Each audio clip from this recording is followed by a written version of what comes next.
Selamat pagi, saya Landi Marcelino, NPMC 201110026. Pada kali ini saya akan membuat tugas manajemen sektor publik tentang manajemen karir.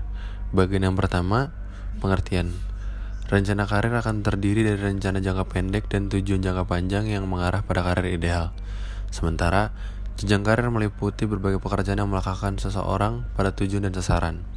Mendefinisikan jenjang karir akan berperan pada tujuan individu dalam bekerja, entah sebagai karyawan profesional ataupun karyawan mandiri atau nama lainnya wirausaha.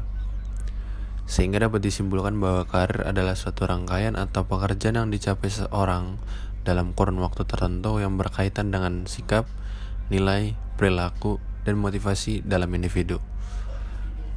Karir mempunyai 3 pengertian yang berbeda, yaitu yang pertama, karir sebagai suatu rangkaian promosi jabatan atau mutasi ke jabatan yang lebih tinggi dalam jenjang yang dialami seorang selama masa kerjanya.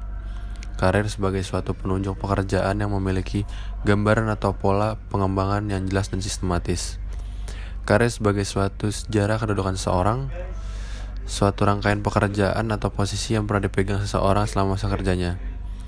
Oleh karena itu, pengertian yang terakhir ini sangat luas dan umum, karena setiap orang pasti mempunyai sejarah pekerjaan yang berarti setiap orang pasti mempunyai karir. Bagian yang kedua, pengembangan karir.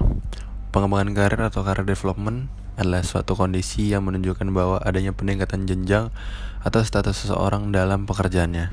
Pengalaman, seperti yang dapat dilihat dari biografi seseorang, bermanfaat untuk melihat keterampilan dan berkompetensi untuk meningkatkan karir. Inti dari pengembangan karir adalah yang pertama, pengembangan karir adalah perubahan nilai-nilai, sikap, dan motivasi yang terjadi pada seseorang, karena dengan penambahan atau peningkatan usianya akan menjadi semakin matang. Yang kedua, pekerjaan karir adalah usaha yang dilakukan secara formal dan berkelanjutan dengan difokuskan pada peningkatan dan penambahan kemampuan seorang pekerja. Yang ketiga, pengembangan karir adalah peningkatan pribadi yang dilakukan seseorang untuk mencapai suatu rencana karir. Yang keempat, pengembangan karir adalah suatu kondisi yang menunjukkan adanya peningkatan status seseorang dalam suatu organisasi yang bersangkutan. 3. Lingkup perencanaan karir. Suatu perencanaan karir merupakan bagian yang sangat penting, bahkan ikut menentukan dinamika organisasi dalam rangka manajemen sumber daya manusia.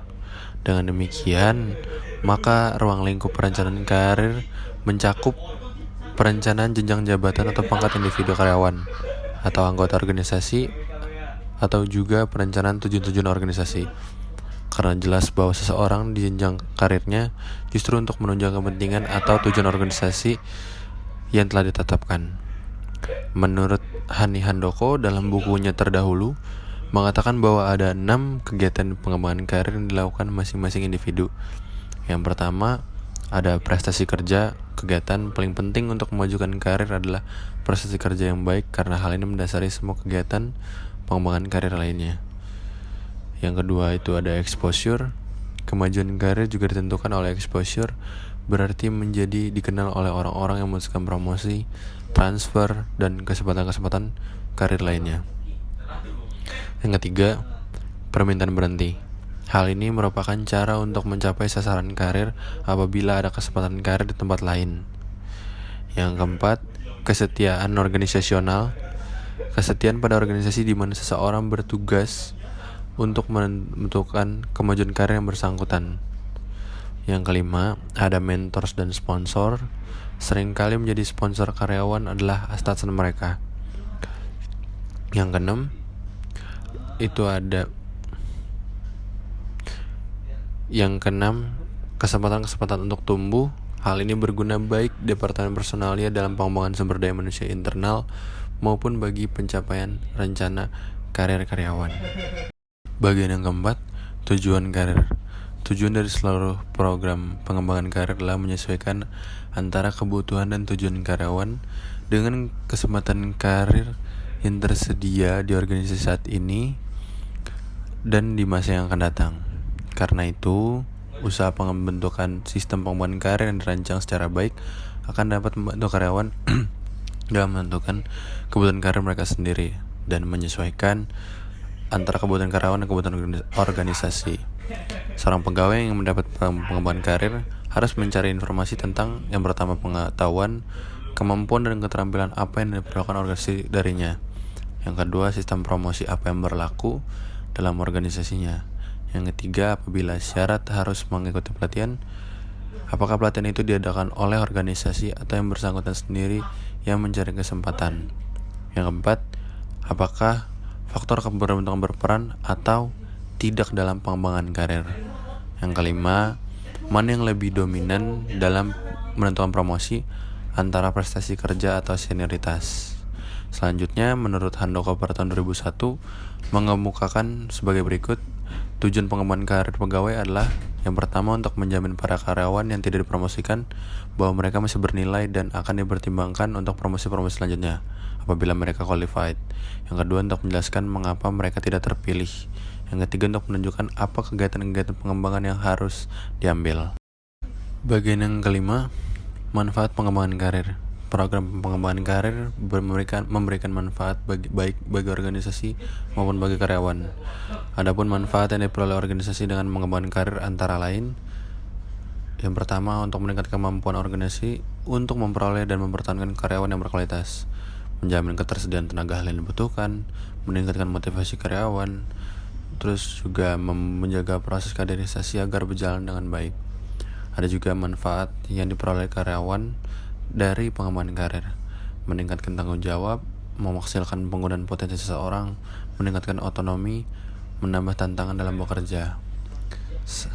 Dan satu lagi, manfaat pengembangan karir untuk secara umum, mengembangkan prestasi pegawai, mencegah terjadinya pegawai yang minta berhenti untuk pindah kerja dengan meningkatkan loyalitas pegawai sebagai wahana untuk memotivasi pegawai agar dapat mengembangkan bakat dan kemampuannya. Mengurangi subjektivitas dalam promosi, memberikan kepastian di masa yang akan datang, sebagai juga usaha untuk mendukung organisasi memperoleh tenaga yang cakap dan terampil melaksanakan tugas. Tingkatan level dalam profesi. Jenjang tingkatan level profesi secara umum dalam pekerjaan terdapat beberapa level yang dimulai dari level paling bawah, yaitu yang pertama ada fresh graduate, adalah orang-orang yang baru saja lulus dari universitas, institut, akademi maupun sekolah menengah yang sudah masuk dalam usia produktif. Sebagian besar fresh graduate belum memastikan akan dibawa kemana karir yang akan mereka jalani nantinya. Yang kedua ada junior.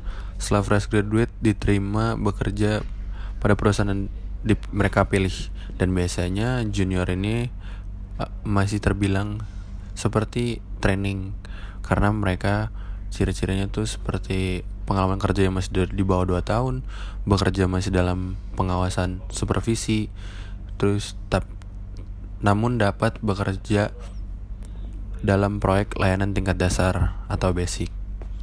Yang ketiga itu ada experience. Orang-orang ini yang sudah masuk ke tahap ini biasanya adalah orang-orang yang bisa dibilang sudah siap kerja.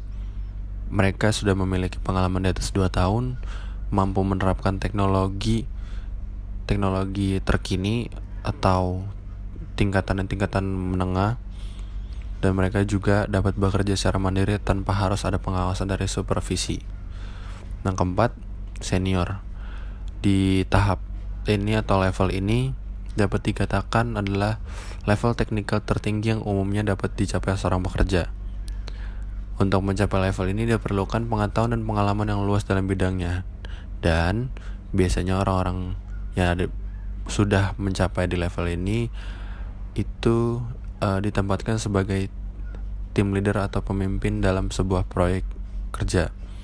Dan biasanya ciri-cirinya itu dia sebagai yang tempat yang sering ditanya atau menjadi mentor dalam bidang di lingkungan kerjanya, terus juga mengawasi atau supervise dan mereview hasil kerja anggota tim yang berada di bawah levelnya seperti junior dan experience. Biasanya sudah memiliki pengalaman biasanya di atas 5 tahun dalam bidangnya. Yang kelima ada principal. Principal di sini maksudnya adalah utama. Mereka yang dianggap mencapai level ini biasanya diakui sebagai yang paling cemerlang di antara para senior. Mereka tidak hanya sebagai orang yang expert, juga dalam sebagai tim leader di dalam bidangnya. Biasanya punya pengetahuan yang luas dari nasional maupun internasional, mampu membuat dan membangun sebuah standar untuk untuk organisasi kedepannya. Yang keenam dan ketujuh sebenarnya sedikit tambahan, yaitu manajer. Seorang dengan level senior dan memiliki track record yang bagus biasanya dapat dipromosikan sebagai manajer. Tugas-tugas umum seorang manajer adalah membuat perencanaan yang mencakup biaya, waktu pengerjaan, jumlah pekerja yang dibutuhkan, kemudian mengontrol jalannya proyek dan menyingkirkan segala hambatan atau rintangan proyek baik dalam hal teknis atau teknologi atau non-teknis, politik atau birokrasi. Yang ketujuh, level ini adalah yang paling tinggi. Seorang yang berada di jenjang ini idealnya bekerja di tingkatan kebijakan dan strategi. Jenjang karir yang ingin dicapai adalah minimal di jenjang manajer yang terjun langsung sebagai orang yang mengatur perusahaan, dan jenjang paling tinggi pada direktur adalah yang memberikan kebijakan-kebijakan serta strategi yang digunakan untuk memajukan perusahaan yang dia miliki. Sekian video dari tugas saya.